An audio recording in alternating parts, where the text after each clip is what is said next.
আমরা ছোট দল হতে পারি, আন্দোলনের মধ্যে দিয়ে উঠে এসেছি, কোনো এজেন্সি কিংবা গভর্নমেন্টের পৃষ্ঠপোষকতা নিয়ে দল তৈরি করি। গণ অভ্যুত্থান আমরা যুগে যুগে 5 বছর পর পর ঘটাতে পারবো না। যেইভাবে টেলিভিশনে কিংবা বিভিন্ন জায়গায় এখনই পোট্রে করা হচ্ছে, মঞ্জু ভাই বলছেন যে মনে হচ্ছে যে কেউ কেউ গভর্নমেন্ট ফর্ম করেছেন, কাজে তার ক্যাবিনেটের ডিসিশন ওইটা ধরে আমরা ডিসকাশন করতেছি। 91-এর ইতিহাসটা আপনাদের নিশ্চয়ই মনে আছে। Awami League is coming to power, এটা সর্বোচ্চ আলোচনায় ছিল। তো পরে কি হয়েছে? আওয়ামী লীগ কিন্তু গোল্লা মেরেছে।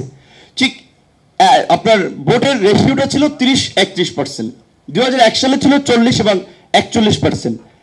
আপনারা যারা ভাবছেন কোন দল গভর্নমেন্ট ফর্ম করছে, আমি বলবো তারা বোকার স্বর্গে বাস করছেন। ওর বর্তমান জেনারেশন কিংবা ভোটারদের সম্পর্কে আপনাদের সঠিক ধারণা নাই। ভোট হলে দেখবেন কোথায় কি রেভলিউশন হয়।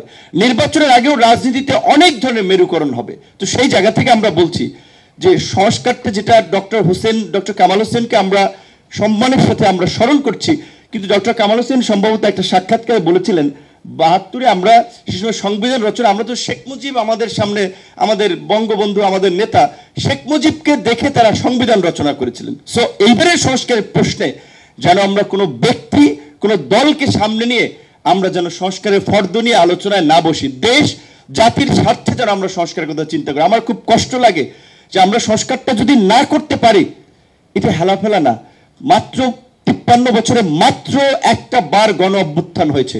এসএমসি ওটসালাই এলো আরো উন্নত নতুন প্যাকে, জীবন বাঁচায়, জীবনকে এগিয়ে নিয়ে যায়। গণ অভ্যুত্থান আমরা যুগে যুগে 5 বছর পর পর ঘটাতে পারবো না। সুতরাং সেই গণ অভ্যুত্থানের ফলাফল নিয়ে এখন মানুষ উষ্মা প্রকাশ করছে। দেখছেন, অনেক ওপেনই বলছে যে এইটা জানলে তো আগে আমি রাস্তায় নামতাম না, তাহলে গুলির সামনে দাঁড়াইতাম না। তো কাজেই যতটুকু হয়েছে এনাফ ইজ এনাফ। এখন অন্তত আমরা কিভাবে সংস্কারটা করে নাগরিক তথা জনগণের চাহিদার আলোকে আমরা একটা নতুন বাংলাদেশের দিকে এগিয়ে যেতে পারি, সেইভাবে সবাই চিন্তা করবেন। আমার জাস্ট এটুকুই কথা।